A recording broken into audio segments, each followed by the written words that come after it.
Já mentiram para você? Você foi pego na mentira? A mentira está na vida de quase todo mundo e pode ser muito prejudicial para uma relação. Hoje a psicóloga Rejane vai conversar com a gente sobre o assunto. Seja bem-vinda, Rejane, na nossa segunda-feira. Bom dia! Bom dia, tudo bem? Tudo bem com você? Tô ótima. Bora sentar. Vamos.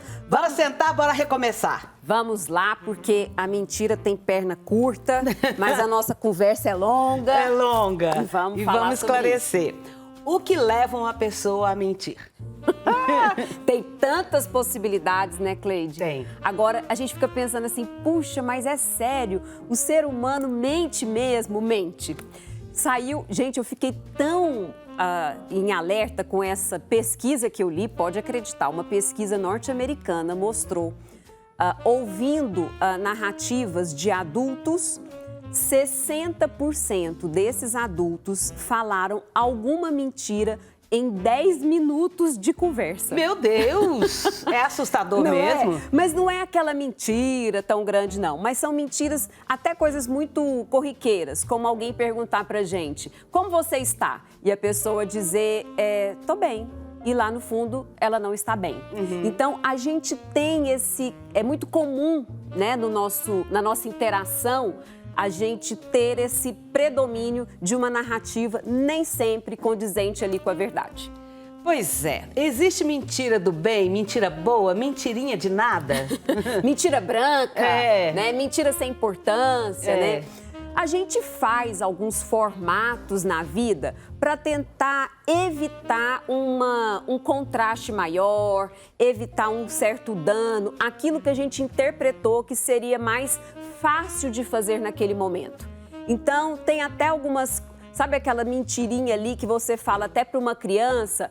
Calma, daqui a pouco a mamãe já vai voltar e a gente sabe que o daqui a pouco não é tão daqui a pouco assim. Uhum. Então, a gente tem uma tendência já muito cultural até de colocar ali no nosso dia a dia uma fala permeada por mentiras.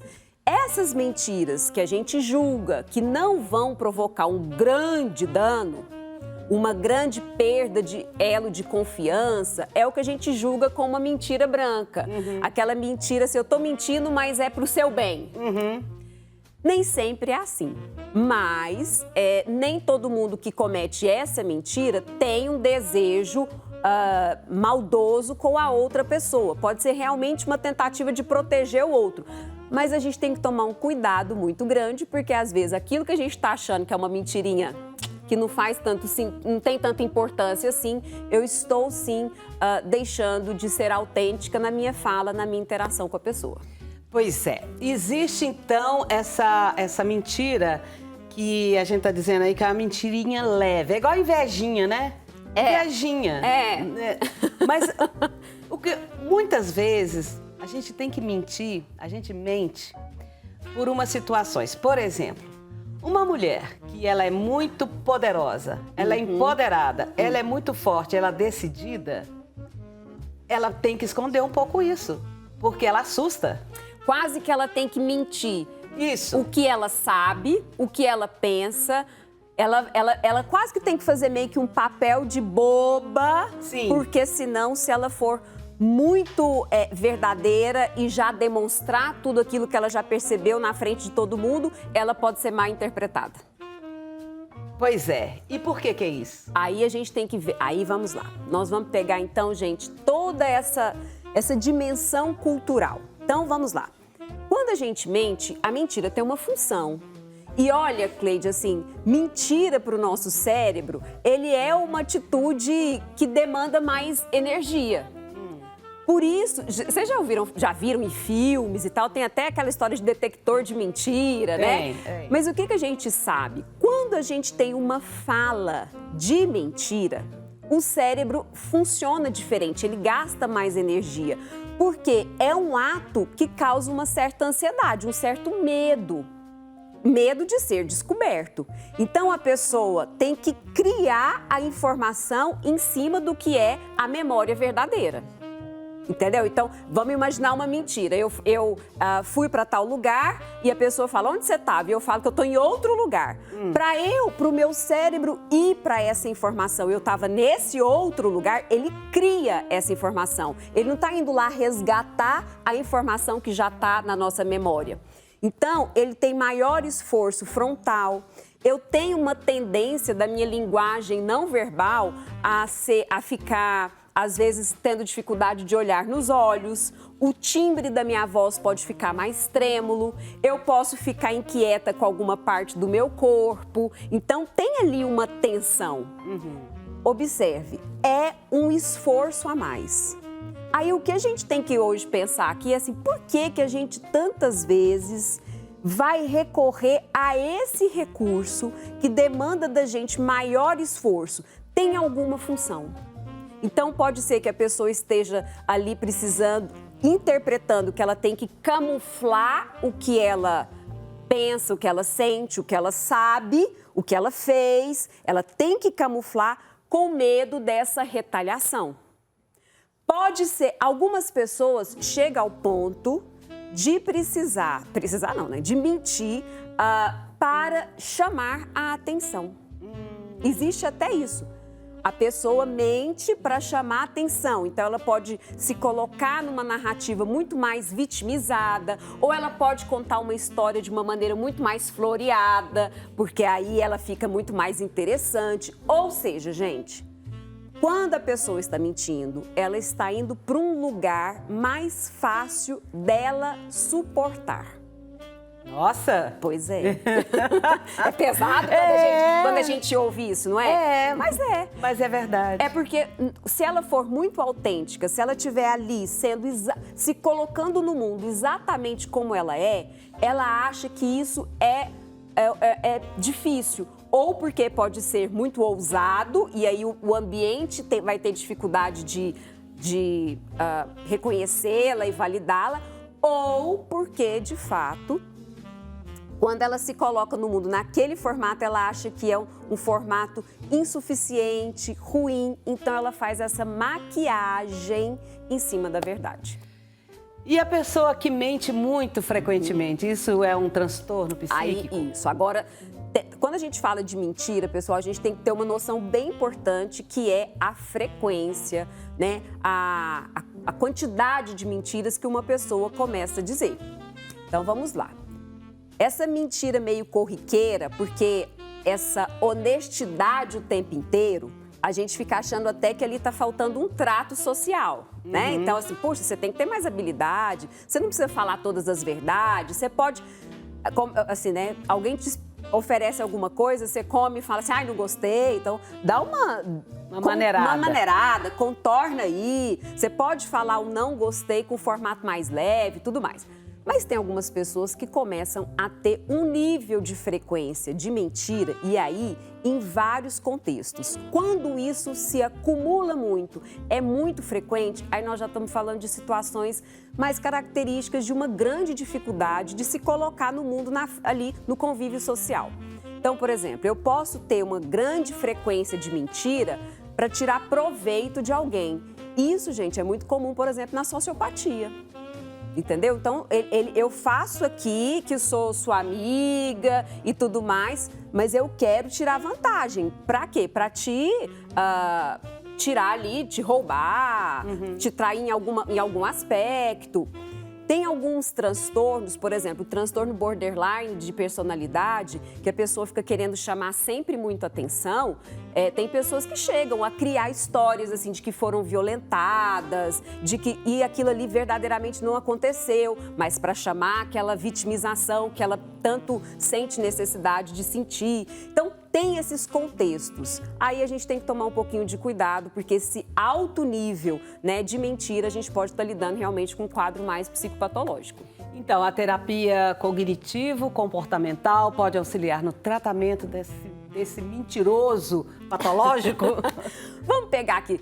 Sim, a gente tem a psicologia como um todo, a área psi, o autoconhecimento ajuda mais a gente a tirar esse olhar lá da perfeição, da fantasia, e coloca a gente dando conta de lidar com a realidade do jeito que ela é, com coisas boas e ruins, com coisas muito vibrantes e com coisas muito corriqueiras. E a gente vai, na maturidade, bancando esse lugar mais autêntico na vida. Então, ter essa dimensão de que eu não preciso me colocar no mundo de uma maneira tão idealizada, sabe? Saber, né, ter aquele trato fino de me posicionar com coerência, mas sem ser rude com o outro. Então, a maturidade traz pra gente, quando alguém vem, coisa bem corriqueira, insiste, não, mas experimenta, é só um, e eu, para não desagradar o outro, faço uma coisa que eu não queria, experimento aquilo que ele me oferece. Na maturidade, a gente consegue olhar no olho da pessoa, virar para ela e falar assim, fulana, eu te agradeço demais, eu sei que você quer me agradar e tudo, fico honrada com isso, mas realmente agora eu não vou querer, ou isso aí que você está me oferecendo eu não gosto muito, mas vai ter outro momento. Ou seja, a gente suporta esse lugar de contrapor com o outro, entendendo que eu estou no meu direito de dizer meu sim, meu não e fazer isso de uma maneira bem respeitosa. Se eu sou uma pessoa que eu minto sempre, estou mentindo sempre sobre mim mesma, isso quer dizer que eu não me aceito? Exatamente. Aí, olha só a questão. Se eu preciso o tempo inteiro ficar maquiando a minha postura, maquiando quem eu sou, eu estou tentando camuflar a minha essência. Significa que lá no fundo a minha essência não me agrada. E eu estou partindo do princípio que o que eu consigo agradar no outro é essa pessoa ali meio maquiada. Então, eu enalteço algumas coisas, algumas habilidades que nem são tão grandes assim. Eu dou uma minimizada, sabe, naquilo que são os meus defeitos, sendo que aquelas qualidades que eu não gosto em mim, às vezes não são tão sutis, elas são mais intensas. Então, essa maquiagem que a gente faz, que é normal fazer, mas com uma intensidade muito grande, a gente está falando ali de um ego muito fragilizado.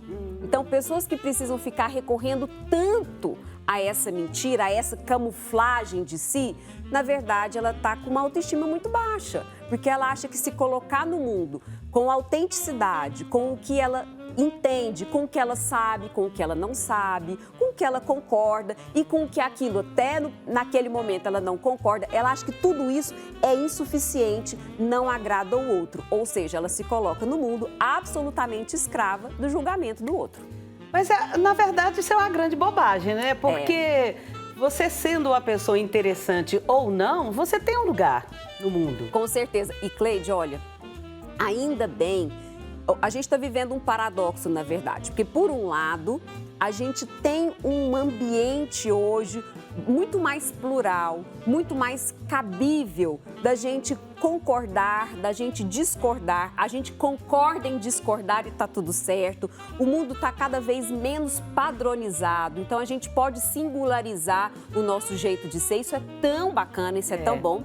Por outro lado, olha o paradoxo, a gente também está vivendo uma era de muita fantasia, de muita exposição e de uma exposição, muitas vezes, muito idealizada e não condizente com o que realmente aquela pessoa é.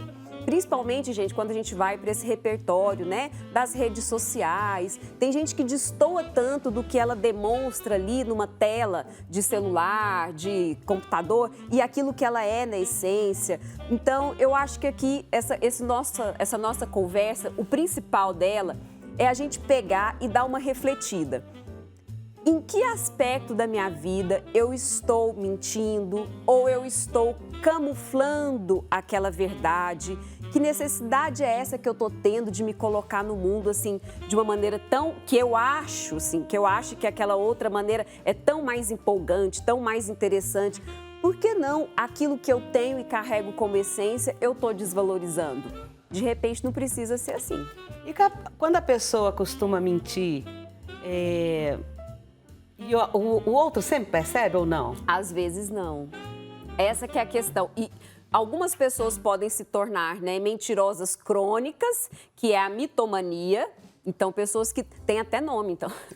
fica tão envolvida ali naquela narrativa da mentira, e aí ela fica camuflando tanto quem ela é, que ela vai para esse lugar de criar verdadeiros delírios às vezes, né? E, enfim, é uma fragilidade do ego muito grande, ela precisa se colocar no outro formato, então isso é penoso, tem que tomar cuidado com isso. E a frequência também, às vezes aquela mentirinha ou outra, essa necessidade de ficar agradando a pessoa a todo custo. Então a gente tem que rever por que será que a gente está precisando ir ali para esse caminho tão fantasioso, fazer um formato de si que não condiz com a sua essência. Eu acho que, na verdade, a pessoa pode parar e falar o que é que eu tô com tanta dificuldade de me pôr no mundo do jeito que eu sou, com o que eu sei, com o que eu não sei, com o que eu tô com vontade de aprender, com o que eu estou com vontade ou não de fazer, bancando ali a minha singularidade e descobrindo que é muito melhor. E tem mais uma, viu, Cleide? Olha só. Quando a gente se põe no mundo de uma maneira muito mentirosa, muito. Você sabe o que eu faço? Da mesma forma que eu tô mentindo daquele tanto, eu começo a pensar, o outro também mente para mim.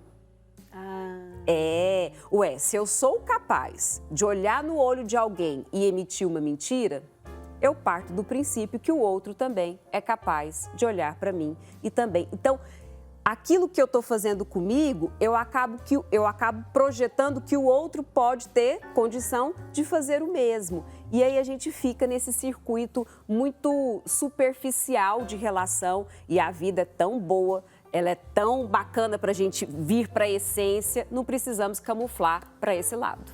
E a pessoa, quando ela mente muito e ela sabe que mente, ela dorme bem? Ela é tranquila? Bom, tem que ver, aí de novo, né? Tem os quadros patológicos, né? Mas uma coisa eu vou te falar, a gente não queria que fosse assim, mas se ela tiver, gente, tirando algum proveito daquela mentira, se ela tiver muito vinculada a uma fantasia de si mesma, corre-se o risco dela se habituar nesse formato e não ficar mais tão constrangida quanto deveria.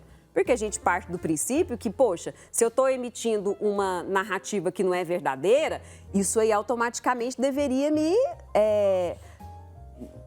me fazer ficar constrangida com aquilo. Mas depende. Aí eu posso dar um exemplo para trás? Vamos pegar aqui. O que eu queria provocar também? Vamos pegar aqui nós adultos, o que a gente pode pensar em relação ao convívio com as crianças? Veja só. Às vezes a gente é tão punitivo com a criança, com o adolescente, com uma coisa errada ali que ele fez, que o que ele começa a aprender? Que ele tem mais vantagem em esconder, em camuflar, do que ele falar o que aconteceu. Então, se ele está brincando com alguma coisa, deixa aquilo cair e quebra uma pontinha, ele tem tanto medo da retaliação, porque em algum momento ele contou, viram o que ele fez e uma coisa pequenininha, ele foi punido enormemente. Então, ele passa a mascarar tudo isso aí. Não é comum disso acontecer? É verdade. E aí, gente, as pessoas vão aos poucos obtendo vantagens em ter esse perfil de mentira. Faz de conta que alguém me chama, você me chame para alguma festa, alguma coisa assim. Lá no fundo, eu não quero ir. Mas eu falar, eu bancar, eu não quero ir, eu tenho tanto medo de te desagradar que eu viro para você e falo assim, ô Cleide, sabe o que é? Uma outra amiga minha me chamou para tal coisa, fica para a próxima. Pois é, esse assunto também é outro assunto para a gente conversar, viu, Rejane?